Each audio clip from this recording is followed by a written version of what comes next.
Hey, welcome back to another episode of Beyond the Ring Short Stories. This is Jeff Wells. I've had the privilege and opportunity to take the gospel around the world. 20 years, 10 different Olympics, and literally around the world. Today, I want to talk to you about Tokyo 2020. The one that got away, if you will. The fall of 2019, I was privileged to travel to Tokyo with the International Mission Board of the Southern Baptist Convention. I was invited, along with some other pastors and mission leaders, to pray and meet with and plan with both missionaries and local Japanese pastors about how we can make the most of the opportunity of the world coming to Japan during the 2020 Summer Olympic Games to hear the gospel of Jesus Christ. So I'd never been to Tokyo before, but I thoroughly enjoyed it. It's a huge city, but I loved it. I loved being there. It was such a joy. Some of the things we got to do was to meet with the local pastors, got to worship at Tokyo Baptist Church, and got to do something really unique. That one Sunday, we worshiped at Tokyo Baptist Church that morning. That afternoon, we went out and we prayer walked both the largest, one of the most traditional and highly respected Buddhist temples. And then the Sensoji Buddhist temple in Tokyo. And then we also prayer walked the grounds of the Mija Shinto Shrine, which is located kind of in the center of Tokyo. And that shrine is dedicated to Emperor Meiji and his wife, Empress Shokin. And I'd done studies about other faiths. I was familiar with Buddhism and Shintoism, but vaguely, very surface understanding and exposure and experience with any of those belief systems. And it was profound to be able to prayer walk those areas. Now, in both of those situations, in the Buddhist temple and the Shinto temple, you basically have the temple building itself, and then you have the grounds surrounding and leading up to the temple. And so the farther away you are, the less significance it has. But as you grow closer to both those temples, they weren't located in the same place, but I'm just using that as an illustration. The more significance and meaning it had for that faith system. And in both of them, there was a very clear supernatural element. There was a lot of superstition. There was a lot of buy this trinket, perform this ritual, get this blessing kind of thinking. That day happened to be a very popular cultural day on the Tokyo calendar. So a lot of people had the day off. So they were both very, very busy, crowded. And so not only we were able to prayer walk those areas and see how they feel like they have to approach God, unfortunately, not the one true God, and a deceived understanding of the one true God for sure. But we got not only to see how that looks for them in their religious practice, but we got to see the people. And something that I learned prior going to Japan in 2019 is that it is one of the largest unreached people groups in the world, which is really surprising to a lot of people. But you have to understand the Japanese culture, that for the longest time, they were a very intentionally isolated nation state, island.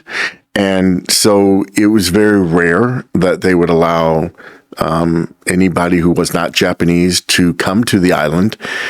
And that was especially true in the 19th into the early 20th century. And so although interestingly enough, they had a long history of attacking nearby Asian cultures that were not Japanese. And there was this sense through their emperor structure of nation leaders that they weren't just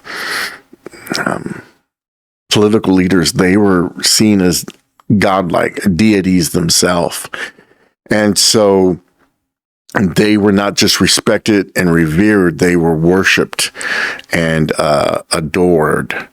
And so you see that more in the Shinto side of expression of the Shinto faith than the Buddhist. But the Buddhism itself has a very long history of symbolism and of ritual that, again, philosophically speaking, with Buddhism, the kind of the height of Buddhism is that you disappear, you no longer exist, and that's kind of your goal, which is an odd kind of goal to shoot for, if you will, a truly devaluing of the human being as God created us. And so it was a very eye-opening, very illuminating experience. Well, as we all know, the pandemic shortly into the year of 2020 just ground the entire world to a halt in any number of different ways. And one of the greatest impacts was the summer games that were scheduled to take place in the summer of 2020 in Tokyo, Japan. Up until about that spring, I was still hopeful and prayerful that we would be able to be there on the ground, sharing the gospel. And then the decision was made that they weren't even going to hold the games that summer. They were going to postpone them to the summer of 2021. The hope was that the pandemic would be able to be under control by then, that vaccines would be available that would make it not as impactful on people and communities. And when you look at a city like Tokyo that's as big as it was, they were very concerned about it being out of control and leading to the deaths of many, many, many, many people. And so once it was postponed, again, the hope and the prayer was, well, once they schedule them, we'll be able to go then. Well, again, we roll into the calendar year 2021. COVID and its impact is still much at play. And the decision was made that some of the early people to get the vaccine would be coaches and athletes. And if they had the vaccine, they would be given permission to travel to be in Japan for the games. But no international spectators would be allowed.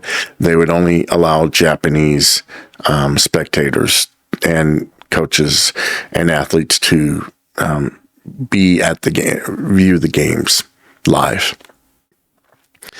And so it was the first time in 20 years that I had to miss an Olympic outreach opportunity, being on the ground. And so in the summer of 2021, Tokyo 2020, parenthesis 1 is what I called it, we were an exclusive ground team, support team only.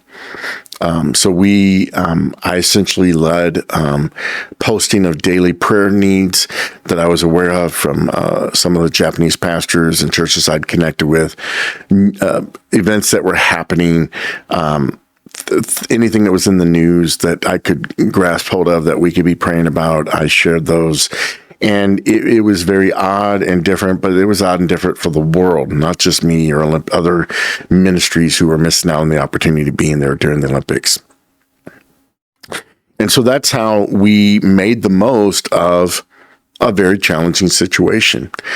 And again, coming out of that, the expectation was and the hope was that by the Winter Games of 2022 in Beijing, China, that the pandemic would be largely under control and that spectators would be allowed to attend then. Well, calendar-wise, the end of the Summer Olympics to the beginning of the Winter Olympics is typically only about 14 to 16 months. It's a very short time between the Summer Olympic Games. Well, this was shortened even more because the games didn't happen in the summer of 2020. They didn't happen until the summer of 2021. So between the Tokyo 2020 taking place in the summer of 21 and Beijing 2022 taking place in February 22, there was only about 7 months difference. And the decision was made pretty quickly that just like in Japan, the games would go on, but there would be no international spectators allowed to travel to Beijing, China to view the game. So again, it was local Chinese individuals only who could be in the stands for the games. Only coaches and athletes could come to town for the games. It was very, very limited. That's why one of the things as we look forward to Paris 24, as I'm recording this podcast in the fall of 2023, the hope is that Paris 2024 will be kind of the first true Olympics since the pandemic disruption that started in Tokyo 2020.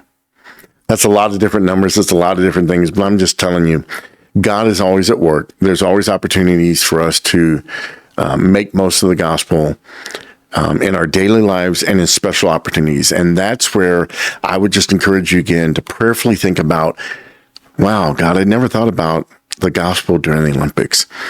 And just be praying about how people, ministries, churches around the world right now who are praying for and planning on being in Paris, in Italy, in LA over the next 3 Olympic Games in this decade, communicating the gospel. Pray for those opportunities. Pray for those plans. Pray for those logistics. Pray for those needs. Be an answer to some of those needs. We need your help to make Paris happen. Paris 2024 outreach happen. Go to beyondtherings.net. You'll see more information in the support page. We know what it's like to be there and the power and the potential. And we also know what it's like to have missed those opportunities. We don't want to miss any more. So join us in prayer. Join us in the mission of taking Jesus to the world gathered during the Olympics as we see God bringing about Acts 1:8 all in one place, as we seek to be his witness to everybody everywhere. And I pray that that's your prayer and my prayer for our daily lives as well. Thank you again for tuning in to Beyond the Ring Short Stories, and I look forward to sharing with you again next time.